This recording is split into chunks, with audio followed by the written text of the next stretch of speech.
Module 5, la pratique médiumnique. Étude 5, l'exercice irrégulier de la médiumnité. Nous aborderons lors de ce podcast les objectifs suivants. Dire à quoi consiste l'exercice irrégulier de la médiumnité et on exposera les conséquences qui en découlent. Nous expliquerons au deuxième point pourquoi l'exercice médiumnique ne produit pas de désharmonie mentale. Premier point, l'exercice irrégulier de la médiumnité. La faculté médiumnique est un don de Dieu comme toutes les autres facultés, que l'on peut employer pour le bien comme pour le mal et dont on peut abuser.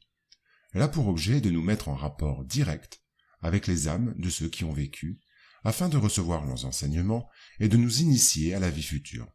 Comme la vue nous met en rapport avec le monde visible, la médiumnité nous met en rapport avec le monde invisible. Celui qui s'en sert pour un but utile pour son propre avancement et celui de ses semblables remplit une véritable mission dont il aura la récompense.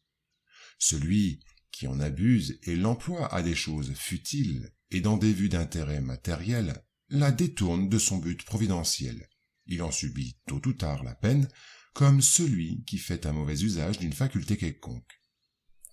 Ainsi, la faculté est donnée aux humains parce qu'ils en ont besoin pour leur propre amélioration, et afin qu'ils soient à même de recevoir de bons enseignements, ils n'en profitent pas, ils en subiront les conséquences.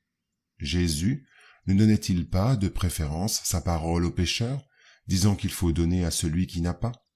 Cependant, l'exercice trop prolongé de toute faculté quelconque amène la fatigue. La médiumnité est dans le même cas, principalement celle qui s'applique aux effets physiques. Elle occasionne nécessairement une dépense de fluide qui amène la fatigue et se répare par le repos. Il est des cas où il est prudent, nécessaire même, de s'en abstenir ou tout au moins d'en modérer l'usage. Cela dépend de l'état physique et moral du médium. Le médium le sent d'ailleurs généralement, et lorsqu'il éprouve de la fatigue, il doit s'abstenir. Cependant, il y a des situations où l'exercice de la médiumnité est considéré irrégulier, non pas parce qu'il cause une faiblesse physique ou psychique, mais plutôt par les inconvénients qui en découlent. Le développement de la médiumnité des enfants, par exemple, est déconseillé par les esprits supérieurs. Pour cela, je vous réfère à plus d'informations dans le module 4, guide 2 de ce programme. Un autre point, non moins important, se réfère à l'inconstance de certains travailleurs spirites dans les réunions médiumniques. Ce sont des travailleurs négligents qui ne réfléchissent pas assez sur l'importance et le sérieux de ce travail, s'esquivant devant le moindre obstacle sur le chemin. Dans ce sens, le centre spirit doit permettre d'orienter avec assurance et reste attentif aux conseils suivants du professeur Rivail. L'expérience nous confirme tous les jours dans cette opinion que les difficultés et les mécomptes que l'on rencontre dans la pratique du spiritisme ont leur source dans l'ignorance des principes de cette science. Bien que chacun renferme en soi-même le germe des qualités nécessaires pour devenir médium, ces qualités n'existent qu'à des degrés très différents et leur développement tient à des causes qui ne dépendent de personne de faire naître à volonté. Les règles de la poésie, de la peinture et de la musique ne font ni des poètes, ni des peintres, ni des musiciens de ceux qui n'en ont pas le génie. Elles guident dans l'emploi des facultés naturelles. Il en est de même de notre travail. Son objet est d'indiquer les moyens de développer la faculté médiumnique autant que le permettent les dispositions de chacun, et surtout d'en diriger l'emploi d'une manière utile lorsque la faculté existe. À côté des médiums proprement dits, il y a la foule qui s'accroît tous les jours des personnes qui s'occupent des manifestations spirites.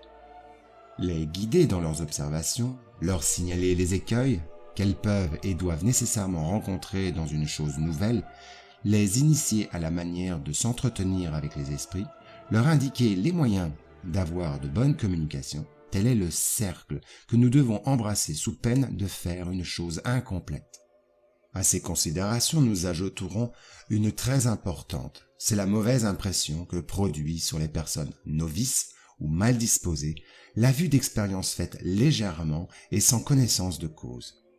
Elles ont pour inconvénient de donner du monde des esprits une idée très fausse et de prêter le flanc à la raillerie et à une critique souvent fondée. C'est pourquoi les incrédules sortent de ces réunions rarement convertis et peu disposés à avoir un côté sérieux dans le spiritisme. L'ignorance et la légèreté de certains médiums ont fait plus de tort qu'on ne le croit dans l'opinion de beaucoup de gens.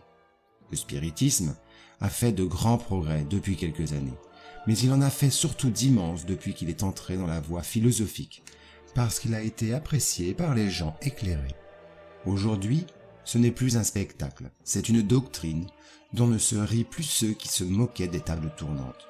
En faisant nos efforts pour l'amener et le maintenir sur le terrain, nous avons la conviction de lui conquérir plus de partisans utiles qu'en provoquant à tort et à travers des manifestations dont on pourrait abuser.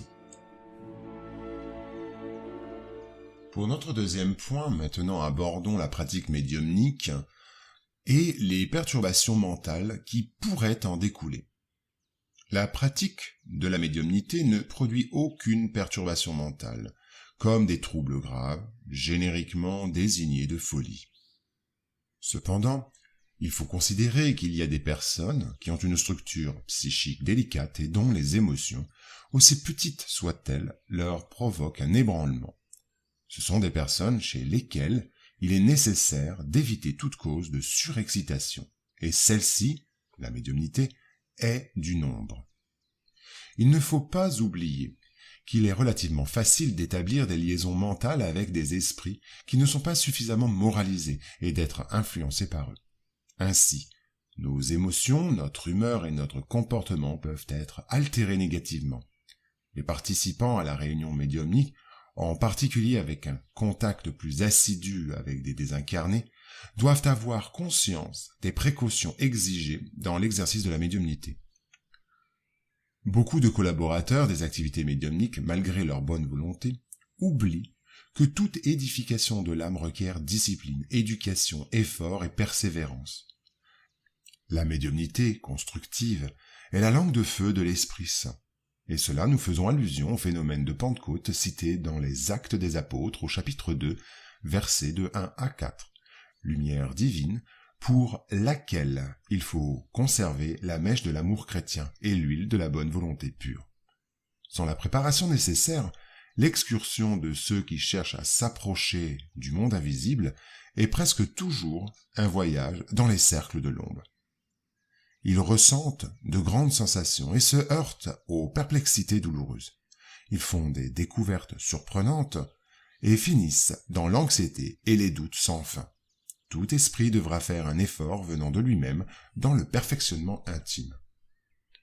Nous savons que la pensée s'extériorise et se projette, formant des images et des suggestions qu'elle lance sur les cibles qu'elle se propose d'atteindre. Quand elle est douce et édifiante, elle s'adapte aux lois qui nous régissent, créant harmonie et félicité. Toutefois, quand elle est déséquilibrée et dégradante, elle établit affliction et ruine. La chimie mentale vit sur la base de toutes les transformations, car nous évoluons réellement en profonde communion télépathique avec tous ceux qui, incarnés ou désincarnés, s'harmonisent avec nous. On constate donc que la médiumnité en soi ne produira pas la folie lorsque le principe n'y est pas. Mais si le principe existe, ce qu'il est facile de reconnaître à l'état moral, le bon sens dit qu'il faut user de ménagement sous tous les rapports, car toute cause d'ébranlement peut être nuisible. Il faut en détourner par tous les moyens possibles les personnes qui auraient donné les moindres symptômes d'excentricité dans les idées ou d'affaiblissement des facultés mentales, car il y a chez elles prédisposition évidente à la folie que toute cause surexcitante peut développer. Les idées spirites n'ont pas sous ce rapport une influence plus grande, mais la folie venant à se déclarer prendrait le caractère de la préoccupation dominante, comme elle prendrait un caractère religieux si la personne s'adonnait avec excès aux pratiques de dévotion, et l'on rendrait le spiritisme responsable. Ce qu'il y a de mieux à faire avec tout individu qui montre une tendance à l'idée fixe, c'est de diriger ses préoccupations d'un autre côté afin de procurer du repos aux organes affaiblis.